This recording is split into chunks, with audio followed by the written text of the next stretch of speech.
You're listening to CX Passport, the show about creating great customer experiences with a dash of travel talk. Each episode, we'll talk with our guests about great CX, travel, and just like the best journeys, explore new directions we never anticipated. I'm your host, Rick Denton. I believe the best meals are served outside and require a passport. Let's get going. Longtime listeners know this. I started CX Passport with one goal: to have interesting conversations with interesting people. In addition to that goal, I wanted to make sure that the voices on CX Passport represented as much of the globe as possible. That's the passport part of CX Passport. Today, we get an opportunity to achieve that goal once again and stamp one more location in our passports with our guest, Codin Caragea, Chief Manager, Head of Customer Experience at Bank Muscat in Oman. Originally from Romania with many years of European experience, Codin moved to the Middle East around 10 years ago. He started his time there building customer experience from scratch for a bank based in Riyadh, Saudi Arabia. But sensing the opportunity for a new challenge, Codin recently moved to Oman to repeat that CX success by designing, launching, and leading the customer experience program at Bank Muscat. Leveraging his background in business process improvement, Codin knows how to build a customer experience approach that doesn't just work once, it works all the time. Sustainability. It's one thing to identify a great CX idea. It's another thing to create it in a way that lasts.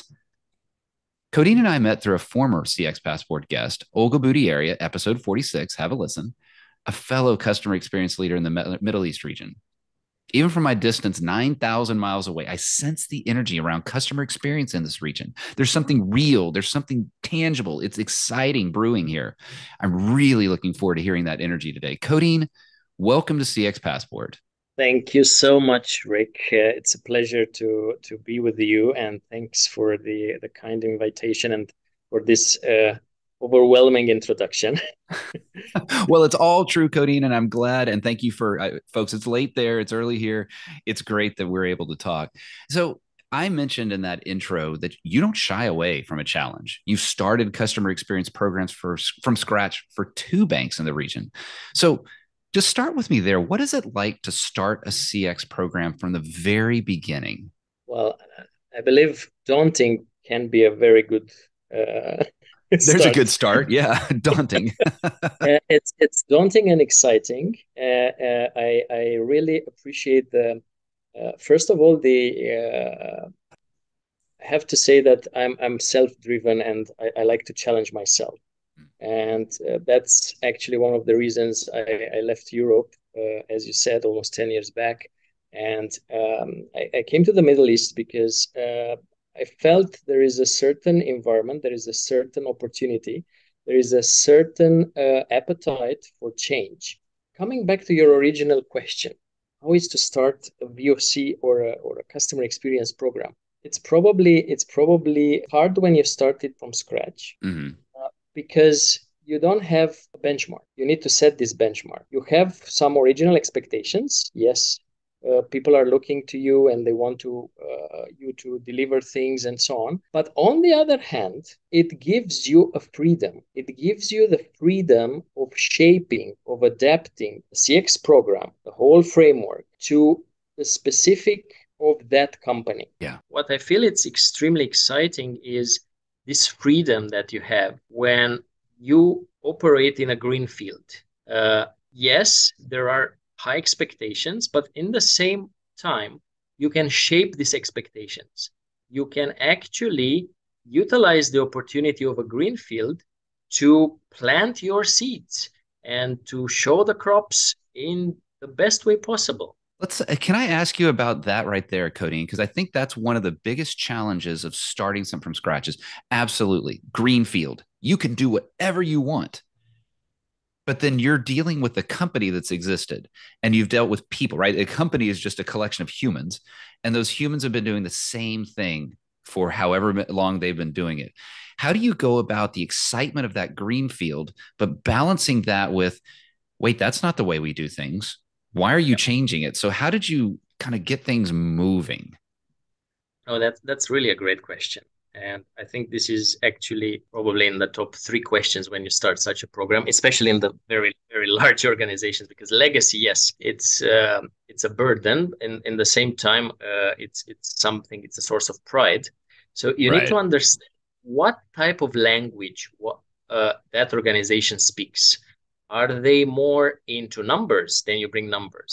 Are they more into, let's say, stories? And then you start creating successful stories about what what an excellent customer experience might look like. What I've seen, coming back again to the financial sector, yes, definitely, everybody speaks the language of numbers.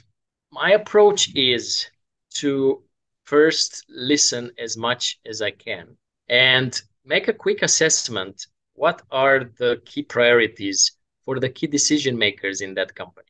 Secondly, but equally important, don't start any blame game.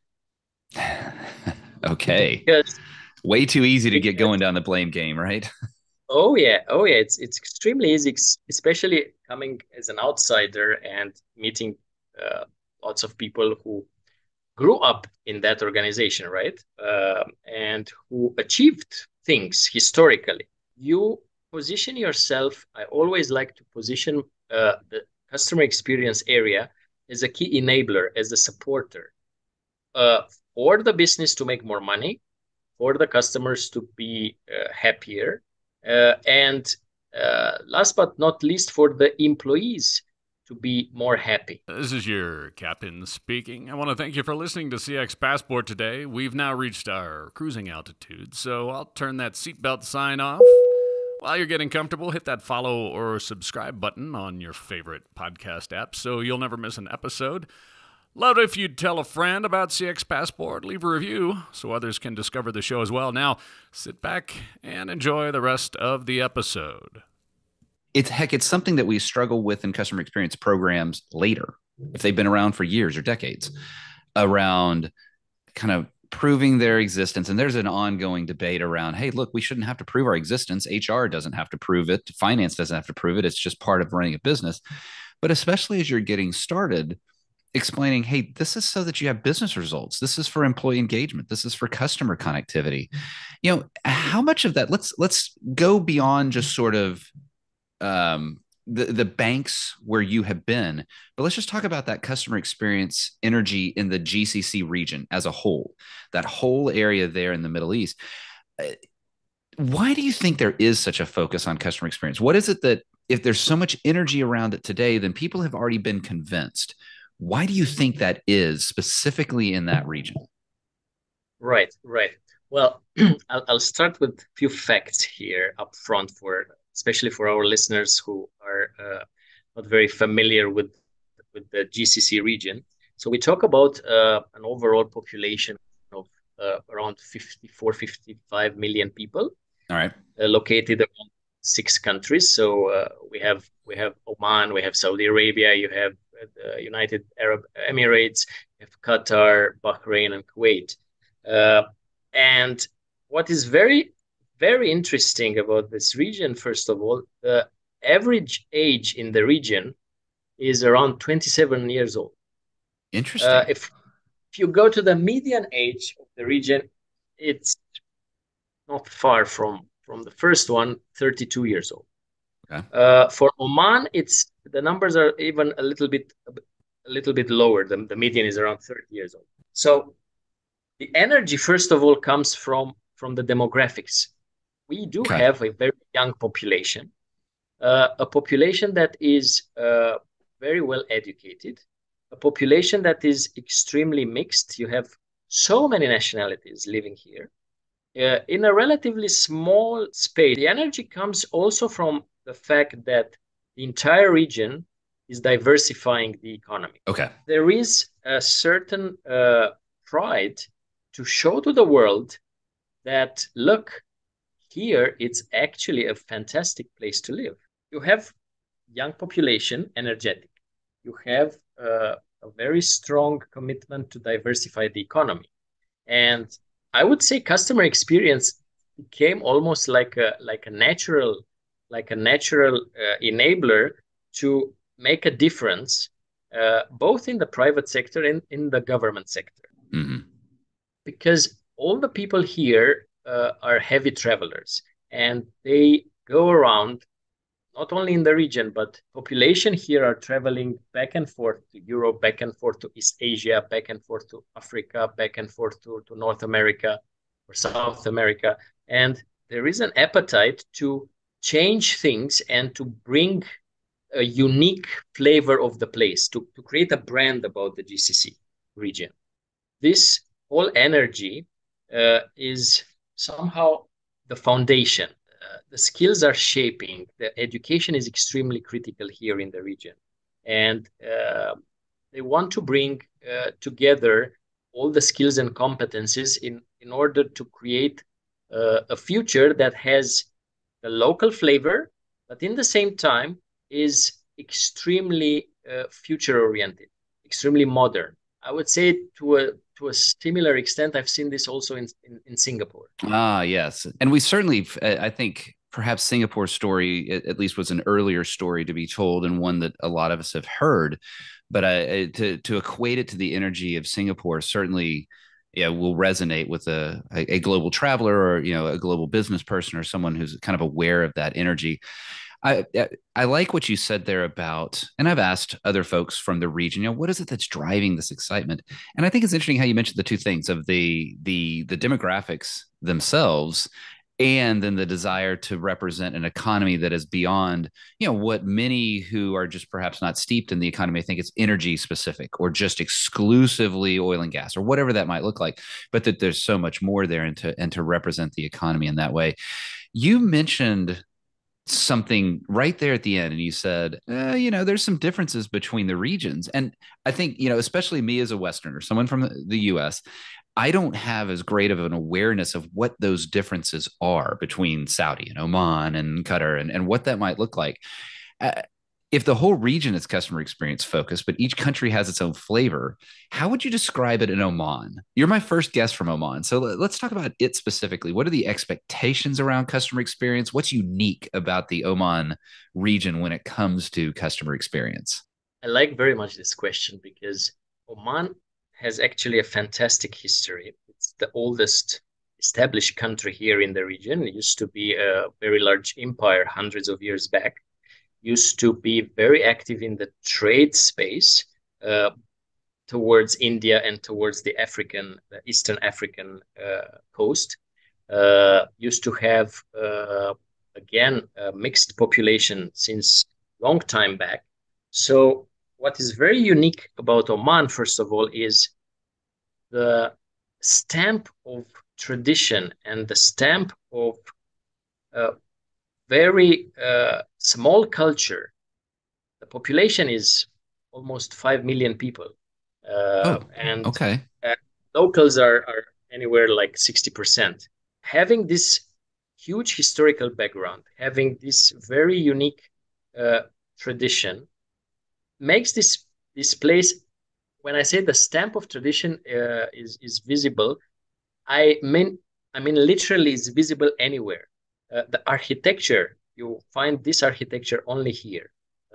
The amount of the standards, the appetite for rules and norms that I see it even goes to the I always told my friends after the Saudi experience coming to Oman, first thing I've noticed is, okay, people are driving in a very nice way. You don't feel stressed. You don't feel that whole hustle in with heavy traffic with so well, don't come to the Dallas Fort Worth area if you don't want to have bad hectic traffic. So I was not expecting that one. That's fun. You see very important focus on behavior. People are extremely polite in Oman, and this is recognized not only in the whole region, but it's recognized even outside the region. Oman has the label of being the Switzerland of the Middle East. Oh, really?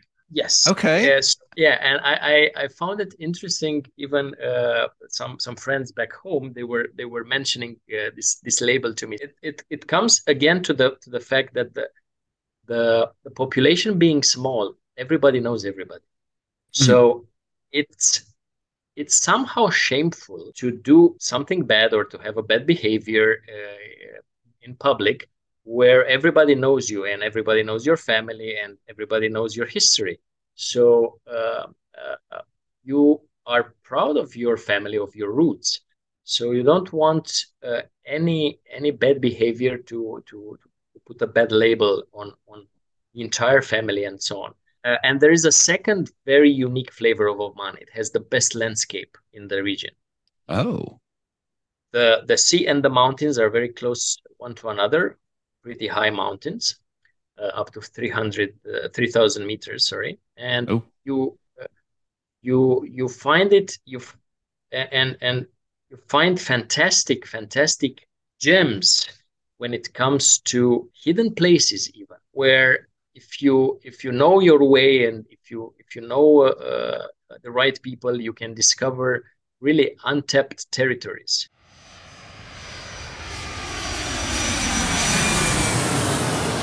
Codin, all I can think about when you describe Oman there is the comfort of the family and the beauty of the landscape and the culture there and how that influences customer experience. Well, it makes me want to travel there. No surprise, right? I figured for sure after this conversation I'd want to travel there, but that's a long flight. And you mentioned how folks in the region love traveling and exposing themselves to the rest of the world. Well, those are long flights, and long flights are exhausting. And so it's nice to take a little break. So I would love to have you take a little break with me. Join me here in the first class lounge. Let's move quickly here and have a little bit of fun. What is a dream travel location from your past? Oh, top of my mind, Portugal and Singapore. Portugal and Singapore? Oh yes, yes, for very different reasons. For very different reasons.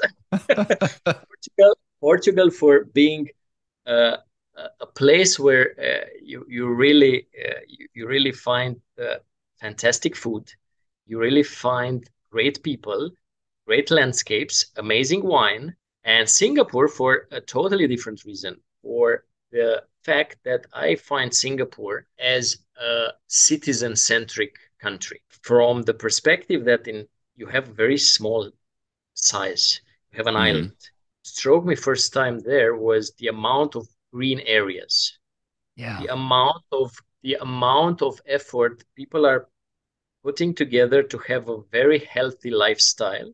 Ooh, that all sounds great. Oh my gosh, that sounds fantastic. So that's the past. And now you've given me some inspiration. What's a dream travel location you've not been to yet? Oh, so Yeah. I would I would start with South America. Oh, yeah. Yeah, and the ancient civilizations over there.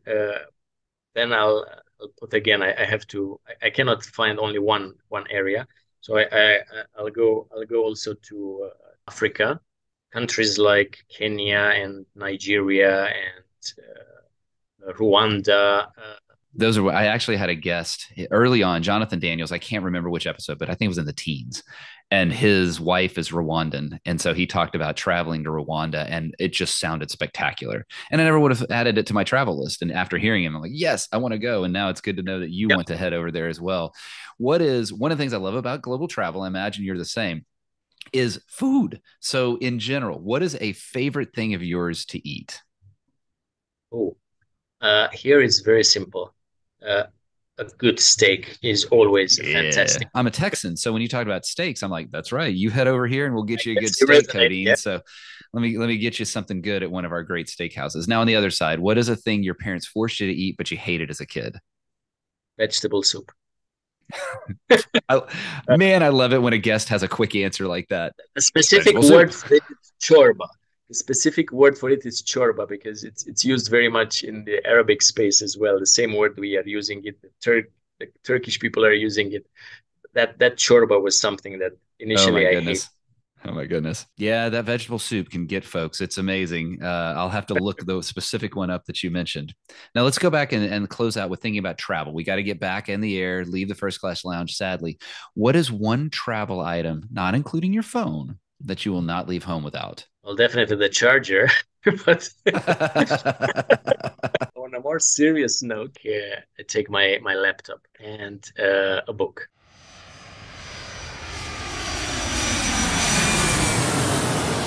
Codin, when we first met, you talked about how voice of the customer was key to getting the program going at Bank Muscat. And it's a key part of who I am, the type of consulting I do. It's all focused on voice of the customer because I think that's the foundation. I want to dive a little deeper with you on that. How did you get that voice of the customer program started? And then how are you using it today to drive those actual business results we talked about? This is really a great question. Yes, it is the voice of customers is indeed the foundation of any CX program. And data in general is actually the driver for so many changes. And I'm usually looking at the current IT landscape of an organization. So where you have your sources of data, how these sources are talking to each other, if they are talking to each other. Yeah. What sources of data are still missing? Because when you talk about the voice of customers, yes, people are immediately associating the voice of customers with complaints. Oh, yeah. and it is indeed a very powerful source of data. Mm-hmm. Knowing the complaints, knowing the main categories of complaints, and so on, can give you a lot of insights where to focus in the future to change things, to improve things. But nevertheless, it's not the only one. And in my previous experiences here in the Middle East, when I started in Saudi Arabia or here in Oman, there was absolutely nothing around surveying customers on a regular basis and getting a more, let's say, structured feedback about specific journeys. This is a very powerful source of data, obviously. I'm happy to share that currently we do have such a robust visibility around what's going on, all the critical journeys, end to end, and different touch points. A fantastic source of data is to start having regular focus groups and start also closing the loop and calling your dissatisfied customers and understand exactly what happened and trying to shape that bad experience into a source of delight. Well, you see, listeners won't be able to see it, but you saw me grin as soon as you said that one. That's one of my, and I love the focus groups as well. But I love it. Let's stop down on that. I'm interrupting your flow. I know that, but I want to stop down on that. That's one that I believe in. But so, how did you introduce that idea of the closed loop feedback and contacting customers, not just to restore their relationship? That's one step, but then use the input to improve the company. How did you bring those two closed loop feedback elements into the bank? We created a series of aggregated dashboards that are going automatically to different categories of business users, starting again from their needs. So we've spent a lot of time talking to the business and asking them, look, you do have a strategy, obviously, and you want your customers to be happy. That's a no-brainer, right? So, okay, what is missing right now for you to perform better? What is exactly the, let's say, need you have in order to streamline your efforts? Because the resources are very limited. So once you sit with the business and you understand, first of all, their strategy, and then you understand what is missing, it's relatively easy to start creating small, quick wins. Sometimes it can be even one report. Oh, you know what? These are your top frequent complainers. Okay. And by the way, let's see how important are they for the business? Are we willing to lose them? What can we do for them? So when you come this type of conversation in the room, you can see the sparks immediately. We created this visibility across the organization, and we meet on a regular basis with everyone, showing the numbers, showing the issues, and then bringing also the quick wins on the table and the long-term solutions on the table. I like what you said there about the quick wins. And I think I may end with that. I took a look at the clock and I'm seeing that we're remarkably close to the end of time here. And that idea of quick wins to then build the credibility to go after the larger wins, which then helps support the governance, because if you have the governance in place, you can achieve those successfully. Let me close out with one question. And it's a thought that I had of, as we're thinking about, you and I are recording this in December of 22, the episode will release in the beginning of 23.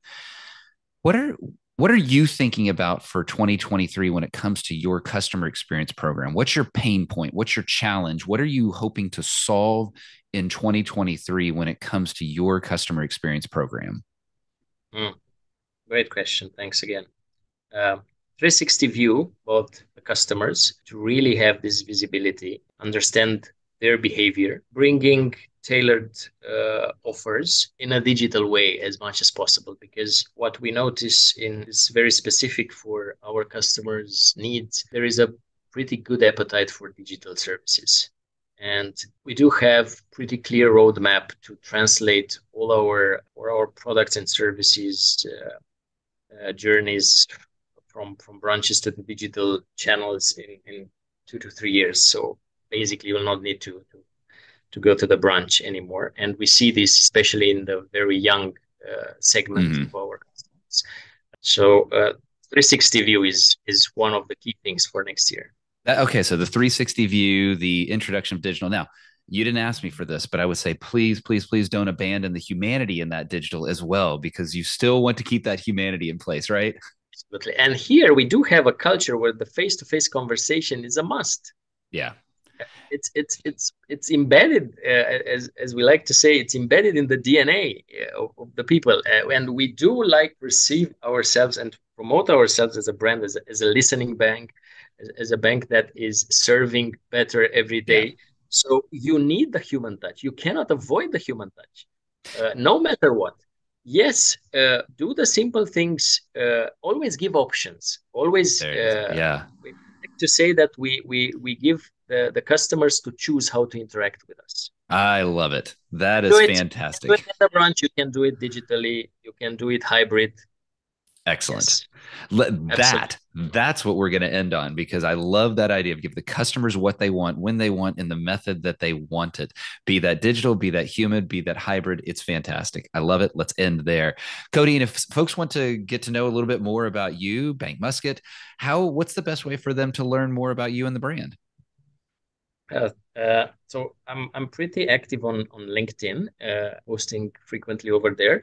I'm attending lots of events here in the region, but also in other areas back in Europe. So whenever there is a customer experience event, I'm in the region here. I'm usually attending. I will get all that in the show notes. Certainly your LinkedIn URL I'll have there. And then just folks pay attention. Looks like you can meet Codin in person if you happen to be at a customer experience event in the region, which is fantastic. Maybe I'll have to find a way to get there. Codin, it's been wonderful talking with you today. Thank you for exposing me to more about customer experience in the region. Thank you for exposing me to the specifics of Oman as well. I have not had a guest from Oman, and that's got me really excited to have learned a little bit more about that. Great insights. And I do hope to someday offer you a good Dallas-Fort Worth, Texas steak someday. Thanks for being on the show, Codin. Thank you so much, Rick. Thank you for having me. And you are most welcome to come over to Oman, especially now in the winter time. That's the best time possible. And look forward to welcome you here with some local delights. Thanks for joining us this week on CX Passport. Make sure to visit our website, cxpassport.com, where you can hit subscribe so you'll never miss a show. While you're at it, you can check out the rest of the EX for CX website.